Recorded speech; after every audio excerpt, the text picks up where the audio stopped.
चीन के लोग जब अपना त्यौहार मनाते हैं तो कभी वहां दंगा नहीं होता। सिंगापुर के लोग जब अपना त्यौहार मनाते हैं तो भी कभी दंगा नहीं होता। अमेरिका के लोग जब अपना त्यौहार मनाते हैं तब भी कभी दंगा नहीं होता। जापान के लोग अपना त्यौहार मनाते हैं तब भी कभी दंगा नहीं होता। अरब, दुबई, कुवैत, बहरीन के लोग अपना त्यौहार मनाते हैं फिर भी कभी दंगा नहीं होता। और भारत के लोग गणेश पंडाल लगाते हैं, गणेश जी की पूजा करते हैं तो दंगा शुरू, पत्थरबाजी शुरू। अभी नवरात्रा चल रहा है, देवी जी की पूजा हो रही, तभी अलग अलग स्थानों पे पत्थरबाजी हो रही, हिंसा हो रही। रामलीला शुरू हो जाती है तो भी हिंसा शुरू हो जाती है। जन्माष्टमी में शोभा यात्रा निकालते हैं तो भी हिंसा शुरू हो जाती है। रामनवमी पे शोभा यात्रा निकालें तो भी हिंसा शुरू हो जाती है। शिवरात्रि पे शोभा यात्रा निकालते हैं तो भी हिंसा हो जाती है। क्यों? हमारे प्रधानमंत्री दुनिया के सबसे मेहनती, ईमानदार, राष्ट्रवादी प्रधानमंत्री है। हमारे गृहमंत्री दुनिया के सबसे मेहनती गृहमंत्री है। उत्तर प्रदेश के मुख्यमंत्री हमारे भारत के सबसे मेहनती और ईमानदार मुख्यमंत्री है। इसके बावजूद हर जगह दंगा हो रहा है। नवरात्रे में गांधीनगर में दंगा हो रहा है, जहां पिछले 30 वर्षों से राष्ट्रवादी सरकार है। नवरात्रे में उत्तर प्रदेश के बरेली में दंगा हो रहा है, जहां 2017 के बाद लगातार राष्ट्रवादी सरकार है और योगी जी मुख्यमंत्री है। ऐसे ही मध्य प्रदेश में भी घटनाएं हो रही हैं, महाराष्ट्र में भी घटनाएं हो रही हैं। अलग अलग जगहों पे जहां राष्ट्रवादी सरकार है वहां पे भी घटना हो रही है। मैं तो सेकुलर सरकारों की बात ही नहीं कर रहा हूं। मैं तो तमिलनाडु में क्या हो रहा है, बंगाल में क्या हो रहा है या केरल में क्या हो रहा है उसकी बात ही नहीं कर रहा हूं। मैं तो वहां की बात कर रहा हूं जहां राष्ट्रवादी सरकार है। जानते हैं, डॉक्टर बदलने से बीमारी ठीक नहीं होती। मैं बहुत बार कह चुका हूं। कुछ नहीं होगा मुख्यमंत्री बदलने से, गृहमंत्री बदलने से, कलेक्टर बदलने से, कप्तान बदलने से कोई बहुत फर्क नहीं पड़ता। और उसका लेटेस्ट उदाहरण देख लीजिए, लेह लद्दाख जल रहा है, जबकि लेह लद्दाख यूनियन टेरिटरी है, वहां की पुलिस सीधे सीधे केंद्र के अधीन है, फिर भी वहां ये हो रहा है। क्योंकि हमने न तो विदेशी फंडिंग रोका, न भारत के अंदर जो हवाला के जरिए कारोबार फंडिंग होती उसको रोका हमने, न हमने ड्रग का कारोबार रोका। सबसे ईमानदार प्रधानमंत्री, सबसे ईमानदार गृहमंत्री, सबसे मेहनती गृहमंत्री, सबसे मेहनती मुख्यमंत्री, इसके बावजूद यूपी में धर्मांतरण भी हो रहा है, लफ्ज़ जिहाद भी हो रहा है, ड्रग कारोबार भी हो रहा है, मानव तस्करी भी हो रही है, ह्यूमन ट्रैफिकिंग भी हो रही है और हथियारों का कारोबार भी हो रहा है। बाकी तो छोड़िए, माननीय प्रधानमंत्री जी 2014 से वाराणसी से चुन के आते हैं। बनारस में क्या कम हुआ बताइए आप? क्या बनारस में घूसखोरी, कमीशनखोरी, दलाली, कटमनी खत्म हो गई? क्या बनारस में तोलाबाजी, हवालाबाजी खत्म हो गई? क्या बनारस में झपटमारी खत्म हो गई? क्या बनारस में तारीख पे तारीख खत्म हो गई? क्या बनारस में धर्मांतरण रुक गया? क्या बनारस से घुसपैठी अपने आप भाग गए? क्या हुआ? मैं बार बार हाथ जोड़ के निवेदन कर रहा हूं, नियम कानूनों को बदलिए। यूनिफॉर्म पुलिस कोड लागू करिए, पुलिस चार्टर लागू करिए। यूनिफॉर्म जुडिशियल कोड लागू करिए, जुडिशियल चार्टर लागू करिए। यूनिफॉर्म एडमिनिस्ट्रेटिव कोड लागू करिए, एडमिनिस्ट्रेटिव चार्टर लागू करिए। एजुकेशन सिस्टम को बदलिए। मुगल चले गए, अब यहाँ मदरसा नहीं चलना चाहिए, अब यहाँ भारतीय शिक्षा व्यवस्था लागू होनी चाहिए। अंग्रेज चले गए, अब मॉन्टेसरी स्कूल, मिशनरी स्कूल ये जो चल रहे हैं ना, ये बंद होने चाहिए। भारतीय शिक्षा व्यवस्था लागू होनी चाहिए। अगर भारत को सुरक्षित बनाना है तो भय बिन होय न प्रीत इस सिद्धांत को लागू करना पड़ेगा। भारत को सुरक्षित बनाना है तो भगवान कृष्ण की नीति लागू करनी पड़ेगी, सठे साठ्यम समाचरेत। जब तक भारत में विदेशी फंडिंग आएगी एनजीओज को, तब तक भारत शांत नहीं हो सकता। जब तक भारत के एनजीओज को भारत के अंदर से फंडिंग होती रहेगी, तब तक भारत शांत नहीं हो सकता। और ये फंडिंग कराने के लिए 2010 में कानून बना था, ये कानून आज तक खत्म नहीं हुआ। कांग्रेस को सुबह से लेकर शाम तक कोसा जाता है, लेकिन कांग्रेस के द्वारा जो कानून बनाए गए, देश विरोधी कानून बनाए गए, आज तक खत्म नहीं हुए। जब तक एक भी अंग्रेजी कानून है, भारत सुरक्षित नहीं हो सकता। अभी 225 कानून चल रहे हैं। आज़ादी के बाद 50 देश विरोधी कानून बनाए गए। उसमें से एक कानून में थोड़ा सा बदलाव हुआ, वो भी खत्म नहीं हुआ। वक्फ एक्ट में बदलाव हुआ, वक्फ एक्ट खत्म नहीं हुआ।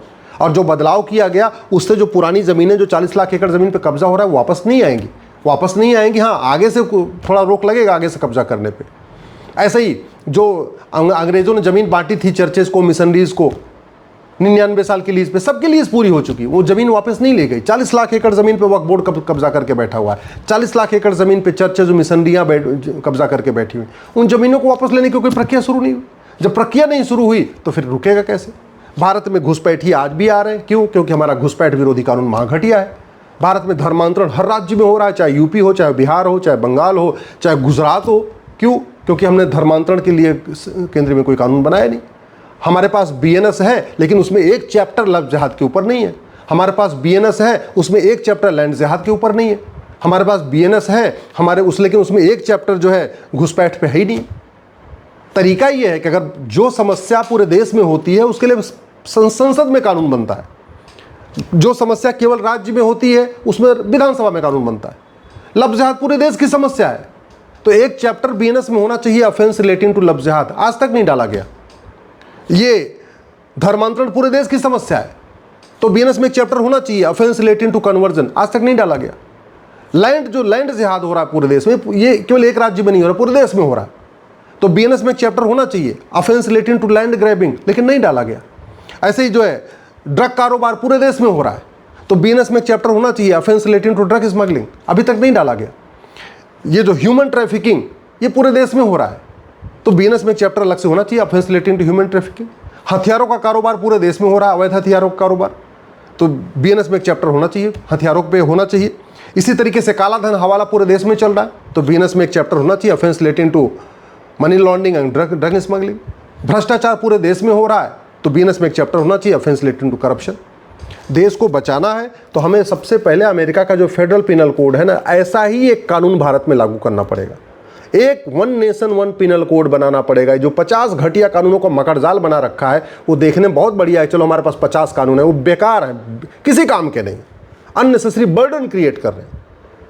भारत को सुरक्षित बनाना है तो सबसे पहले one nation one penal code लागू करना पड़ेगा।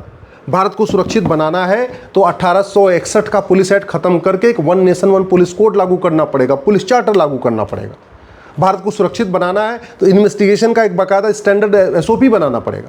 अगर मर्डर हो गया तो क्या क्या 100 सवाल पूछने हैं, किन 100 बिंदुओं पे जांच होनी चाहिए, उसका स्टैंडर्ड प्रोसीजर होना चाहिए। ऐसा नहीं होना चाहिए कि बंगाल की पुलिस किसी और तरीके से जांच करेगी और बिहार पुलिस किसी अलग तरीके से जांच करेगी। भाई बार बार सीबीआई जांच की मांग क्यों हो रही? सीबीआई अच्छा जांच करती है, तो जो सीबीआई अच्छा जांच करती है, सीबीआई किस तरीके से जांच करती है वही प्रोसीजर स्टेट पुलिस भी कर ले, खत्म बात हो गई, लोग सीबीआई जांच की मांग ही नहीं करेंगे।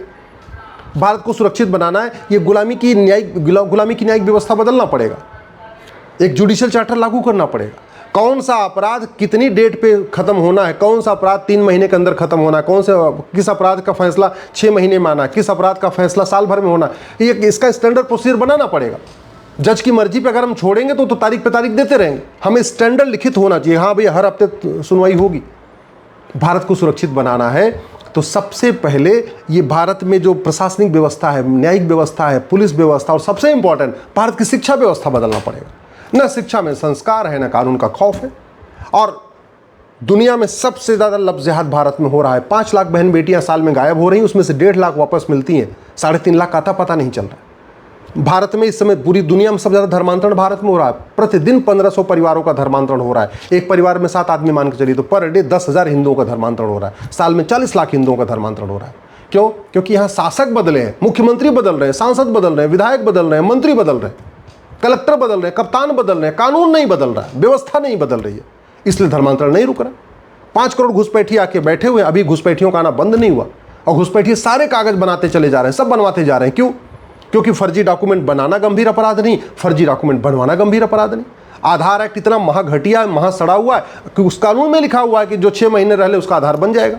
अब घुसपैठी एक पहले आधार बनवा लेते हैं क्योंकि कानून कहता है 6 महीने के बाद बन जाता है, उसके बाद एक डॉक्यूमेंट से 2, 2 से 3, 3 से 4, 4 से 5, 5 से 6 डॉक्यूमेंट बनवा लेते हैं, वोटर आईडी में नाम जुड़वा ले रहे हैं। दुनिया के सबसे ज़्यादा फर्जी वोटर भारत में है, दुनिया के सबसे ज़्यादा घुसपैठिए भारत में है, दुनिया में सबसे ज़्यादा जनसंख्या विस्फोट भारत में हो रहा है। और इसके बाद भी हम सोच रहे हैं नहीं भारत बहुत अच्छा होने वाला है, बहुत सुरक्षित होने वाला है। ये बहुत बड़ी गलतफहमी है। एक बात मैं बता दूं, अभी नवरात्रे मना रहे हैं। दुर्योधन का ननिहाल गंधार में भी नवरात्रा होता था। आज की डेट में अफगानिस्तान हो गया, वहाँ नवरात्र मनाने वाला एक व्यक्ति नहीं बचा। राजा भारत का ननिहाल जहाँ से माता कैकेयी आई थी वहाँ पर भी नवरात्र होता था। अब पाकिस्तान बन गया, कोई नवरात्र करने वाला है नहीं वहाँ पर। अब देवी जागरण बंद हो चुका है। ईस्ट बंगाल, वेस्ट बंगाल तो हमारे पास है, वहाँ दुर्गा पूजा हो रही है। ईस्ट बंगाल में दुर्गा पूजा नहीं हो रही है। क्यों? वहाँ भी तो होती थी पहले, अब नहीं हो रही। भारत में बाकी तो अब पाकिस्तान, अफगानिस्तान, बांग्लादेश तो छोड़िए, भारत के 9 राज्यों में हिंदू खत्म हो चुके हैं, वहाँ नवरात्रा खत्म हो चुका है।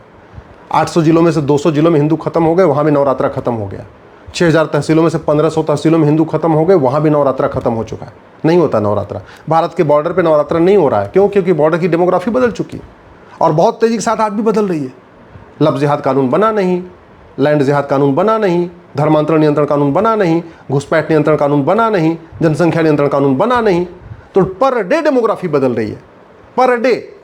और मुख्यमंत्री बदल रहे हैं, सब कुछ बदल रहे हैं, लेकिन जो खतरे हैं वो कम नहीं हो रहे हैं। क्यों? क्योंकि हमने कानून नहीं बदला। इसलिए मैं आप लोगों से निवेदन कर रहा हूँ, दल गुलामी छोड़िए, पार्टियों की गुलामी छोड़िए।